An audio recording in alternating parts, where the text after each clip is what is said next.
ఒకవేళ తీన్మార్ మల్లన్న మళ్ళా ఎన్నికల్లో నిలబడితే దయచేసి ఈ రెడ్డోళ్ళు ఓసీలు నాకు ఓటేయకురి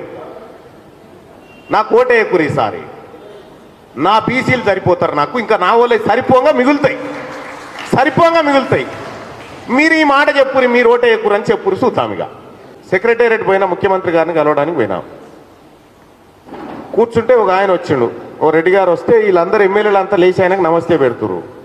నాకెందుకు అర్థం కాలి లేచుడు ఎందుకు అని. నేను మంచిగా కాలు మీద కాలు వేసుకొని కాఫీ తాగుకుంటా కూర్చున్నా. ఆయన నన్ను చూస్తూ ఉంటే ఏం సంగతి కూర్చోకపోయినా నువ్వు కూడా అని నేను అన్నా ఆయనని. అంటే తీన్మార్ మల్లన్న రెస్పెక్ట్ ఇస్తలేడంటే ఏమి ఇవ్వాలి రెస్పెక్ట్ అంటున్నా. 70 ఏళ్ళ సంది ఇచ్చే ఉన్నాం కదా, ఇప్పుడు తీసుకుంటాం ఇక రెస్పెక్ట్ ఇచ్చుడు లేదని చెప్పిన.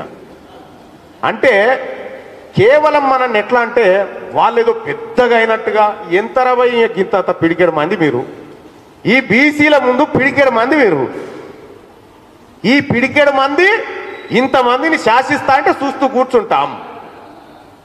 తీన్మార్ మల్లన్న చెప్తున్న మాట ఒకటి గుర్తుపెట్టుకోండి, ఈ తెలంగాణ రాష్ట్రంలో ఈ బీసీల ఓట్లు లేకపోతే కనీసం మీరు వార్డు మెంబర్ అని అవుతారా?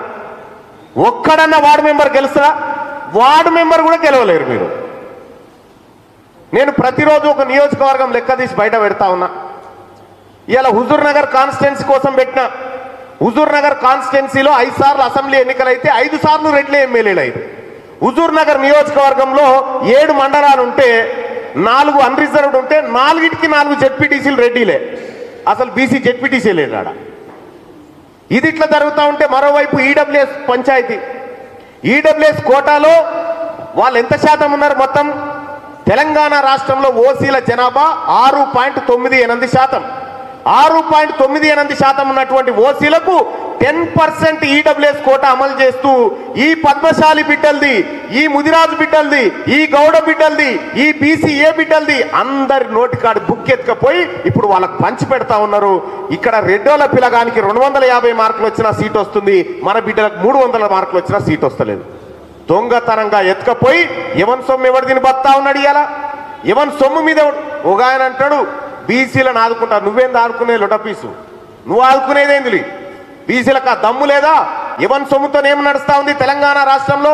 2,91,000 కోట్ల బడ్జెట్లో 9,000 కోట్లు పెట్టరు, ఇచ్చేదట 9,000 కోట్లట.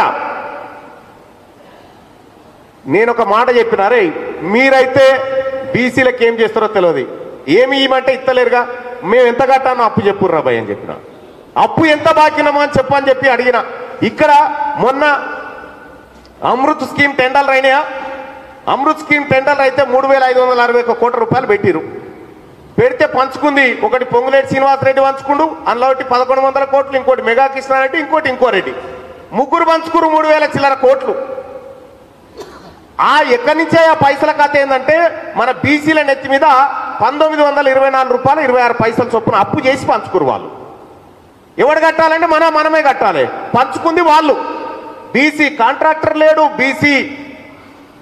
బీసీలకు సంబంధించిన పరిపాలకులు లేడు, ఎవరు లేడు. కేవలం పంచుక తింటందుకు ఇలా తెలంగాణ రాష్ట్రంలో సంపదనంతా సంతోషపడ్డారు కూర్చోండి. పంచుక తినడం కోసం తెలంగాణ రాష్ట్రంలో దొంగల ముఠా తయారైపోయింది. ఏమంటారు? మన సర్కార్ బడిలో చదివేటువంటి మన బీసీ బిడ్డలు, మన ఎస్సీ బిడ్డలు, మన ఎస్టీ బిడ్డలు సర్కార్ బడిలో చదివితే ఇక్కడ విద్యా బడ్జెట్ మొన్న ఎస్ఎల్బీసీకి 4,000 కోట్ల రూపాయలు అంచనా పెంచారు. ఎందుకంటే అది పూర్తి కావడానికి ఇంత అయితేనే సరిపోతుందని. మన హాస్టల్ పిల్లగాళ్ళకు మెస్ ఛార్జీలు పెంచిరా. 37 రూపాయలలో 3 పూటలు తింటారా ఎవడన్నా? 37 రూపాయలలో 3 పూటలు తింటారా? మీ పిల్లలు తింటుర్రా? మన పిల్లలకు స్కాలర్షిప్స్ ఇచ్చే కాడ అంచనాలు పెరిగాయి, మన పిల్లలకు మంచి దవాఖాన కట్టే కాడ అంచనాలు పెరిగాయి, మన జీవితాలు మార్చే కాడ అంచనాలు పెరిగాయి. కానీ కాంట్రాక్టర్లు పంచక తినే కాడ మాత్రం అంచనాలు పెరిగి ఇలా 670 కోట్లతో కావాల్సిన సెక్రటేరియట్ 1,100 కోట్లతో అవుతుంది. ఈ అంచనాలు పెంచి పంచుకునేటువంటి దోపిడి దొంగల కార్యక్రమం. ఈ దోపిడి, మీ అణిచివేత, మీ అరాచకాలన్నీ రికార్డ్ అయినాయి కాబట్టే ఈ అరాచకాన్ని సహించలేకనే ఇలా బీసీ సమాజం అంతా గొంతెత్తుతా ఉంది. నా వాటా ఏందో నాకు కావాలని చెప్పి నినదిస్తా ఉంది ఇలా బీసీ సమాజం అంతా. మన బీసీలో కూడా మనకు ప్రేమ జాలి ఎక్కువ, దయగల గుణం బీసీలది. ఎట్లా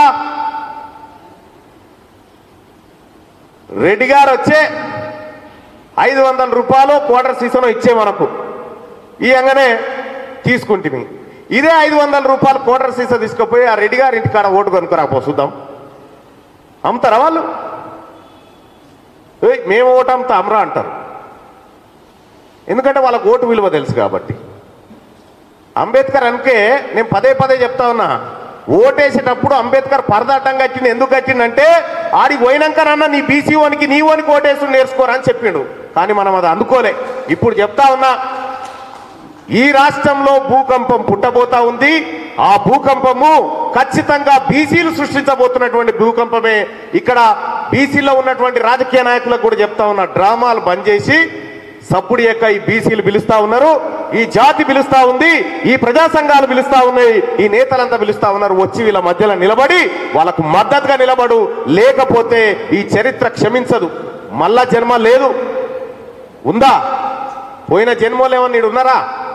కుసూరాయిన్లా ఉన్న జన్మల్ని ఏదైనా చేసిపోవాలి ఈ ప్రజల కోసం. అందుకోసమే కమిటెడ్గా మహా అయితే పోయేది ఏం లేదు భాయ్ సాబ్. మీరు అనుకుంటారేమో, నేను వచ్చేసారి చెప్తా ఉన్నా, ఒకవేళ తీన్మార్ మల్లన్న మళ్ళా ఎన్నికల్లో నిలబడితే దయచేసి ఈ రెడ్డోళ్ళు ఓసీలు నాకు ఓటేయకూరి, నాకు ఓటేయకూరి. ఈసారి నా బీసీలు సరిపోతారు నాకు, ఇంకా నా వాళ్ళే సరిపోగా మిగులుతాయి, సరిపోగా మిగులుతాయి.